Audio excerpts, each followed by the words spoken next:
सभी भाइयों को जय हिंद। आज हम देखेंगे practice set UP SI Hindi के लिए। यूपी एसआई हिंदी के लिए प्रैक्टिस सेट नंबर 18। मैं आप लोग का अपने शैक्षिक पाठशाला के यूट्यूब चैनल में स्वागत करता हूं। तो चलिए शुरू करते हैं। उम्मीद करते हैं आप लोग बहुत अच्छे होंगे। पहला प्रश्न देखते हैं।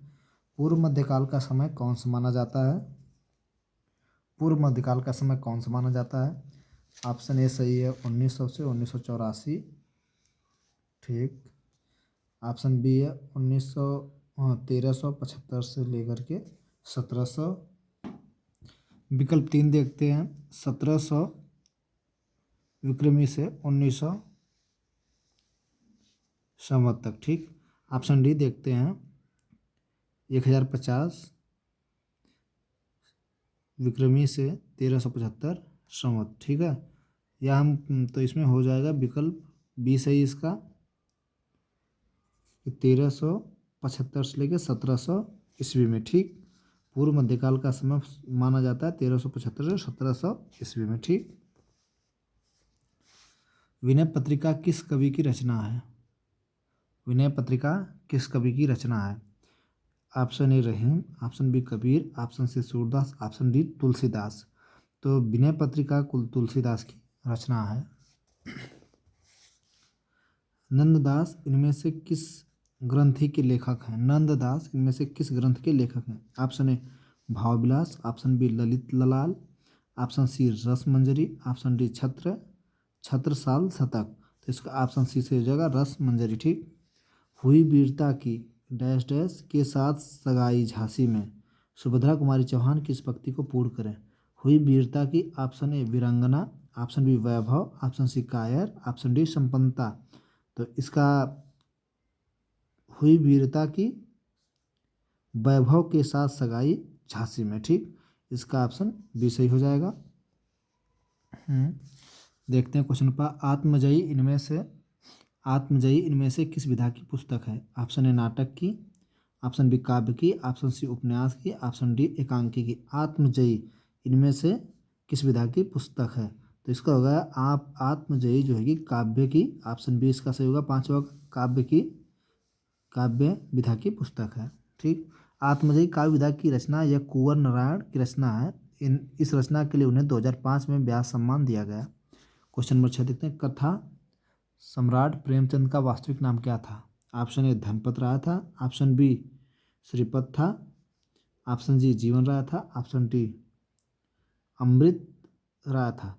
तो मुंशी प्रेमचंद जी का जो ओरिजिनल नाम था, कथा सम्राट उनको कहा जाता है, इनका ओरिजिनल नाम था ऑप्शन ए धनपत राय।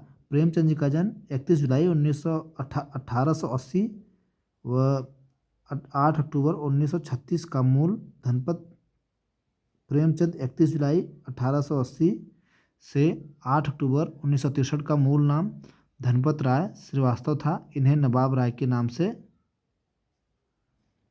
एक बार फिर से पढ़ देते हैं हम।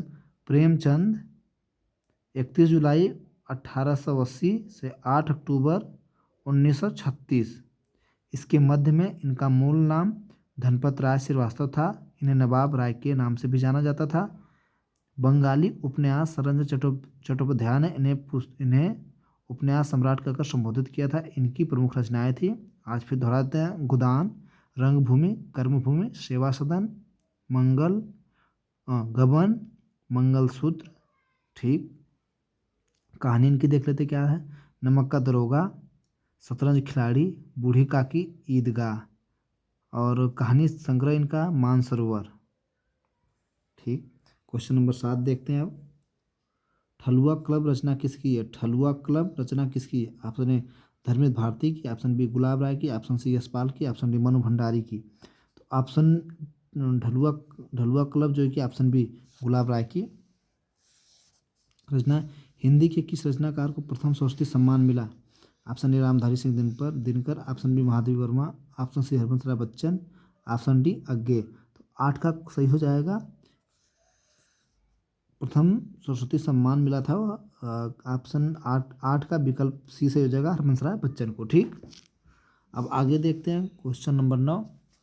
निम्न में से किस साहित्यकार को प्रेमचंद की कहानियों का काल क्रमानुसार अध्ययन के लिए व्यास सम्मान प्रदान किया गया था? क्वेश्चन 9 का ऑप्शन हो जाएगा गोपेश्वर सिंह, वीर भारत तलवार, option C Kamal Kishore Goenka, option D Virendra Yadav. तो इसका ऑप्शन सी सही हो जाएगा, कमल किशोर गोयनका। प्रेमचंद की कहानियों का कालक्रमानुसार अध्ययन के लिए व्यास सम्मान कमल किशोर गोयनका को 2014 में प्रदान किया गया था। ऑप्शन क्वेश्चन नंबर 10 देखते हैं। किसी कठिन शब्द को स्पष्ट करने के लिए विराम चिन्ह का प्रयोग किया जाता है। कोई कठिन शब्द है उसको स्पष्ट करने के लिए किस विराम चिन्ह का प्रयोग किया जाता है? ऑप्शन ए निर्देशक, ऑप्शन बी उपविराम, ऑप्शन सी कोष्टक, ऑप्शन डी विवरण चिन्ह। तो कोष्टक का उपयोग हम किसी भी कठिन शब्द को लिख लेते हैं, उसके बगल में कोष्टक लगा के उसके आसान भाषा को लिख देते हैं, यही है कोष्टक का प्रयोग किया जाता है। क्वेश्चन नंबर 11 देखते हैं। सांप को दूध पिलाना, दिए गए विकल्पों में से मुहावरे का सही अर्थ चयन करिए।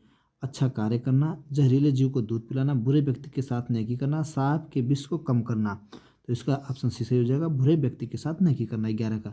अब 12 देखते हैं। वियोग के अंतर्गत कितनी काम दशाएं मानी जाती है? 11, B 8, option C 10, option D 9। तो इसका हो जाएगा ऑप्शन सी सही, 10। वियोग के अंतर्गत कितनी काम दशाएं मानी जाती है? 10 काम दशाएं मानी जाती हैं। इतनी पैराग्राफ है 13, 14, 15। क्वेश्चन छोड़ते हैं 13, 14, 15। हम सीधा क्वेश्चन 16 देखते हैं। मेरठ, सहारनपुर, बिजनौर किस बोली के क्षेत्र में आते हैं? अवधी, ब्रिजभाषा, खड़ी बोली, कन्नौजी। तो मेरठ, सहारनपुर, बिजनौर में खड़ी बोली बोली जाती है। ठीक है, मेरठ, सहारनपुर, बिजनौर, मुजफ्फरनगर, रामपुर, मुरादाबाद खड़ी बोली क्षेत्र में आते हैं। खड़ी बोली शोरसनी अपभ्रंश के अंतर्गत पश्चिमी हिंदी का एक रूप है। ठीक, 17 देखें। लौकिक, संस्कृत और अपभ्रंश हिंदी भाषा का उचित विकास क्रम है। रिक्त स्थान के लिए उचित विकल्प कौन सा होगा? लौकिक संस्कृत, लौकिक संस्कृत। ऑप्शन ए देखते हैं, पाली और लौकिक संस्कृत पाली और प्रकृति अपभ्रंश हिंदी भाषा। बी देख लेते हैं, संस्कृत प्राकृतिक। ऑप्शन सी देख लेते हैं, वैदिक भाषा और पाली। ऑप्शन डी देखते हैं, प्राकृतिक और पाली। तो इसका ऑप्शन ए सही हो जाएगा, लौकिक संस्कृत पाली और अपभ्रंश हिंदी भाषा का उचित विकास क्रम है। एक बार हम विकास क्रम आप लोग को लिख देते हैं। पहले जो है कि संस्कृत, ठीक, संस्कृत के बाद पाली, पाली के बाद प्राकृत, प्राकृत के बाद अपभ्रंश,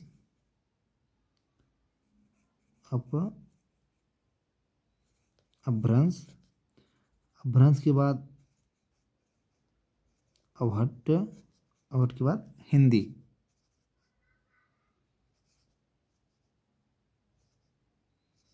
ठीक, और पहले संस्कृत आई, उसके बाद पाली आई, पाली से विकसित हुई तो प्रकृति, प्रकृति से अपभ्रंश, अपभ्रंश के बाद अवहट्ट, उसके बाद हिंदी। ठीक, 18 देखते हैं। साधारणीकरण की व्याख्या में मधुमती की भूमिका की परिकल्पना किस विद्वान ने की है? साधारणीकरण की व्याख्या में मधुमती की भूमिका की परिकल्पना किस विद्वान ने की है? Option A Bhagirath Mishra, option B Shyam Sundar Das, option C Ramchandra Shukla, option D Rammurti Tripathi. तो इसका ऑप्शन बी से हो जाएगा, श्याम सुंदर दास। ठीक है,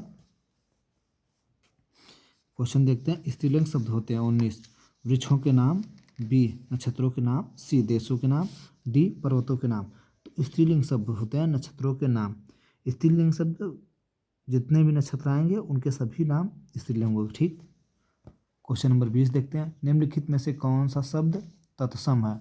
ऑप्शन ए उज्ज्वल, ऑप्शन बी इकट्ठा, ऑप्शन सी कौवल, ऑप्शन डी उपरोक्त। तो निम्नलिखित में कौन सा तत्सम है? तो ऑप्शन ए इसका हो जाएगा सही, उज्ज्वल। उज्ज्वल जो है कि तत्सम शब्द है, शेष विकल्प तद्भव है। ठीक, क्वेश्चन नंबर 21 देखते हैं।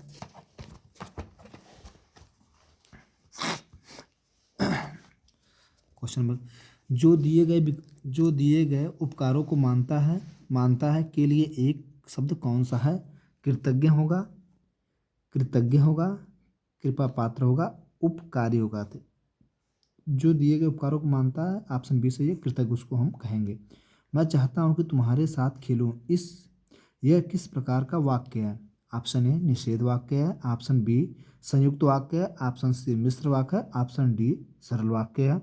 तो इसका सी सही हो जाएगा, मैं चाहता हूँ कि तुम्हारे साथ खेलूँ मिश्र वाक्य है। ठीक है, क्योंकि इसमें होता है जिस वाक्य में एक साधारण वाक्य के अतिरिक्त उसके साथ अधीन या आश्रित कोई दूसरा वाक्य हो उसे मिश्र वाक्य कहते हैं। ठीक, मिश्र वाक्य को रचना के आधार पर वाक्य के तीन भेद होते हैं। सिर्फ रचना के आधार पर वाक्य के तीन भेद होते हैं, एक साधारण वाक्य होता है, एक संयुक्त वाक्य होता है, एक मिश्र वाक्य होता है। ठीक, क्वेश्चन नंबर 23 देखते हैं। मानक वर्तनी के आधार पर शुद्ध शब्द पहचानिए। मृत्युदंड, मृत्युदंड, मृत्युदंडक, मृत्युदंड। तो ऑप्शन इसका सही हो जाएगा डी। ये भी गलत है क्योंकि छोटा की मात्रा इसकी उल्टी लगी है, ये आपका सही है। ठीक है, इस पे छोटा की मात्रा मृत्युदंड, इस पर बड़ा ऊ था, इसलिए ये भी गलत हो जाता है। ये बिल्कुल गलत है, ये भी गलत, दंड ही इसमें गलत दिखा गया है। ठीक, देखते हैं, जो बहुत बारीकी से देखना होता है शुद्ध वाक्य, इसका ये मृत्युदंड सही है। सही वर्तनी वाला शब्द कौन सा है? ऑप्शन ए अभाव, ऑप्शन बी अभाव, ऑप्शन सी अभाव, ई अभाव। तो इसका बी सही हो जाएगा, अभाव सही वर्तनी है ये। दिए गए विकल्पों में से सही वाक्य चुनिए। स्वभाव के प्रतिकूल तुम्हें यह कार्य करना चाहिए, स्वभाव के अनुकूल तुम्हें यह कार्य करना चाहिए, स्वभाव भावारूप तुम्हें यह कार्य करना चाहिए, स्वभाव के अनुरूप तुम्हें यह कार्य करना चाहिए। इसका बी सही हो जाएगा, स्वभाव के अनुकूल तुम्हें यह कार्य करना चाहिए। ठीक, अब देखते हैं क्वेश्चन नंबर 26। निम्नलिखित वाक्यों में से कौन सा वाक्य शुद्ध है? निरपराधी को दंड देना उचित नहीं है, न्यायालय ने उसको निर्दोषी ठहराया है, न्यायालय ने उसको निर्दोष बनाया है, न्यायालय ने तो उसको अपराधी लगाया है। तो इसका ये सही हो जाएगा, निरपराधी को दंड देना उचित नहीं है। ठीक, 26 का विकल्प ये सही है। शुद्ध वाक्य जो है, निरपराधी को दंड देना उचित नहीं है। ठीक, 27, क्वेश्चन नंबर 27 देखते हैं। निम्नलिखित वाक्यों के किस भाग में टूटी है? रूस का समुद्र किनारे जमा हो रहे बर्फ, रूस का समुद्र किनारे जमा हो रहे बर्फ के इन गोलों का रहस्य क्या है? बर्फ के गोले, अच्छा सही इसको करना है, सही। ठीक, भाग टूटी है। बर्फ के इन गोलों का रूस का समुद्र किनारा जमा हो रहे रहस्य क्या है? तो इसका बी हो जाएगा, रूस का समुद्र किनारे। ठीक, यही टूटी वाला भाग है, यहाँ पर होना चाहिए रूस के समुद्र के किनारे जमा हो रहे बर्फ के इन गोलों का रहस्य क्या है? तो दिया था निम्नलिखित वाक्य में किस भाग में टूटी है? तो इसी भाग में टूटी है, रूस का समुद्र किनारे। ठीक, विकल्प इसका बी सही है। क्वेश्चन नंबर 28 देखते हैं। दिए गए विकल्पों में से सही का चयन कर प्रस्तुत वाक्य को पूर्ण कीजिए। रविन्द्रनाथ ठाकुर को नोबेल पुरस्कार मिलने के खाली स्थान में ब्रिटिश समाचार पत्रों में मिश्रित खाली स्थान हुई थी। समाचार उत्तेजना, ऑप्शन ए सही है। बी खुशी और प्रेम हुआ था, ऑप्शन सी भाषा और रचना हुई थी, ऑप्शन डी संबंध प्रतिक्रिया हुई थी। तो इसका हो जाएगा, रविन्द्रनाथ ठाकुर को नोबेल पुरस्कार मिलने से के संबंध में ब्रिटिश समाचार पत्रों में प्रतिक्रिया हुई थी। ठीक है, इसका ऑप्शन डी सही है। और देखते हैं क्वेश्चन नंबर इसके बाद 29। प्रेम अनदेखी राहों की तरह ही आकर्षित होता है, वाक्य का काल पहचानिए। प्रेम अनदेखी राहों की तरह ही आकर्षक होता है, वाक्य काल पहचानिए। सामान्य भूतकाल, पूर्व वर्तमान काल, सामान्य वर्तमान काल, अपूर्व वर्तमान काल। तो इसका ऑप्शन सी से हो जाएगा, सामान्य वर्तमान काल। प्रेम अनदेखी राहों की तरह आकर्षक होता है, इस वाक्य में सामान्य वर्तमान काल है। क्रिया का वह रूप जिसे क्रिया का वर्तमान समय में होना पाया जाता है, सामान्य वर्तमान काल कहलाता है। जैसे माता जी भोजन बनाती हैं। ठीक, तो इसका हो जाएगा सामान्य वर्तमान काल, ऑप्शन सी से हो जाएगा। प्रेम अनदेखी राहों की तरह आकर्षक होता है, सामान्य वर्तमान काल। देखते हैं तीसरा। मैं बाजार जाता हूँ इस वाक्य में वाच्य का कौन सा प्रकार है? कर्मवाच्य, विभाववाच्य, ऑप्शन सी कृतवाच्य, ऑप्शन डी इनमें से कोई नहीं है। तो इसका सी हो जाएगा कृतवाच्य। कृतवाच्य, मैं बाजार जाता हूँ इस वाक्य में कृतवाच्य क्रिया के जिस रूप में कर्ता प्रधान हो, क्रिया के लिंग वचन और पुरुषकर्ता के अनुसार उसे कृतवाच्य कहते हैं। जैसे कृष्ण सेब खाता है। ठीक, एक चीज देखते हैं, इनमें से किस वाक्य में अर्धविराम का प्रयोग हुआ है? जब राम आया, श्याम सो रहा था, शाबाश, इसी तरह आगे बढ़ते रहो। ठीक, आलस्य मनुष्य का शत्रु है, इससे दूर रहो। अभी पीछे हम लोग पिछले सेट में देखे हैं, इसका यही सही होगा, विकल्प सी सही होगा। आलस्य मनुष्य का शत्रु है, इससे दूर रहो। ठीक है, ये अर्धविराम है, ये विस्मय वाला है, ये अल्प अल्प विराम है, ये फुल स्टॉप। ठीक, क्वेश्चन नंबर देखते हैं 32 का। खिचड़ी पकाना मुहावरे का अर्थ क्या है? स्वादिष्ट भोजन बनाना, षड्यंत्र करना, रोटी के लिए तरसना, गुप्त धन खोज निकालना। तो इसका ऑप्शन बी सही हो जाएगा, षड्यंत्र करना। ठीक, खेत रहना मुहावरे का अर्थ क्या है? खेत की रखवाली करना, बी खेत में काम करना, सी वीर गति प्राप्त पाना, डी इनमें से कोई नहीं। तो इसका हो जाएगा खेत रहना मुहावरे का अर्थ है, खेत रहना मुहावरे का वीर गति पाना। ठीक है, यह मुहावरा अरबी भाषा शब्द का है जिसका अर्थ होता है अभ्यास होना। ठीक, क्वेश्चन नंबर 34, निम्नलिखित में से अनुचित जोड़ों को छांटिए। डंके की चोट पर, शब्द अस्पष्ट शब्दों में, जहर की पुड़िया धोखेबाज। अनुचित, ढेर करना, हरा देना, तूती बोलना, विरक्त होना। तो इसका यही है। ठीक, तूती बोलना, विरक्त होना। ठीक, डी तूती बोलने का अर्थ होता है थक जाना। ठीक, धक जाना तूती बोलने का अर्थ होता है। 35 का देखते हैं। आए थे हरि भजन को, ओटन लगे कपास। लोकोक्ति में का अर्थ क्या है? आए थे हरि भजन को, ओटन लगे कपास। लोकोक्ति का अर्थ क्या है? कपास धुनना, उच्च लक्ष्य लेकर चलना और निम्न कार्य करना, उच्च लक्ष्य पर चलना, हरि के भजन में मस्त होना। इसका बी से हो जाएगा, उच्च लक्ष्य लेकर चलना, निम्न कार्य करना। आए थे हरि भजन को, ओटन लगे कपास। ठीक, 36 देखते हैं। आचार्य भरत ने रसों की संख्या कितनी मानी थी?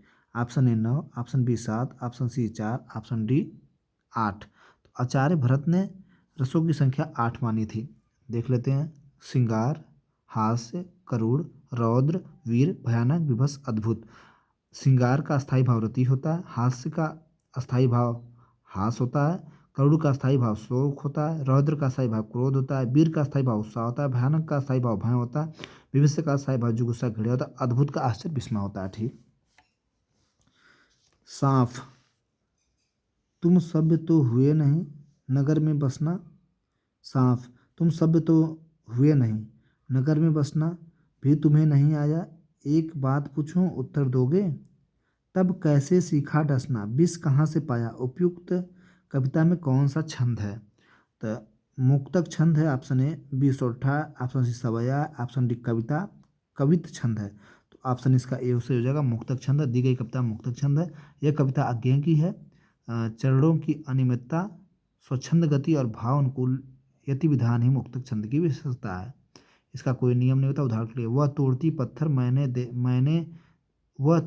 पत्थर देखा मैंने उसे इलाहाबाद के पथ पर। मुक्तक छंद है। ठीक, क्वेश्चन 38 देखते हैं।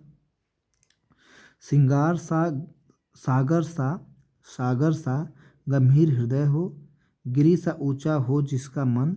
प्रस्तुत पंक्ति में साधारण धर्म कौन सा है? मन, बी हृदय, सी सागर और गिरि, डी गंभीर और ऊंचा। इसका डी से हो जाए, गंभीर और ऊंचा। सागर सा गंभीर हृदय। ठीक, रकुल रीत सदा चली आई, प्राण जाए पर बचन न जाए। पंक्ति में कौन सा अलंकार है? अत्यंत प्रास अलंकार है, बी अत्यंत अनुप्रास अलंकार है, सी वृतानुप्रास अलंकार है, डी इसका हो जाएगा लाटानुप्रास। तो इसका क्वेश्चन ऑप्शन नंबर 39 का विकल्प ए से हो जाएगा, अत्यंत अनुप्रास अलंकार है। दी गई पंक्ति में अत्यंत अनुप्रास अलंकार है, जहाँ पदांत में एक ही स्वर और एक ही व्यंजन की आवृत्ति हो, वहाँ अत्यंत प्रास अलंकार कहते हैं। रकुल रीत सदा चल आई। ठीक, प्राण जाए पर बचन न जाई। ठीक, जब से है आँख लगी तब से न दे जब से है आँख लगी तब से न आँख लगी। इनमें से कौन सा अलंकार है? जब से है आँख लगी तब से न आँख लगी।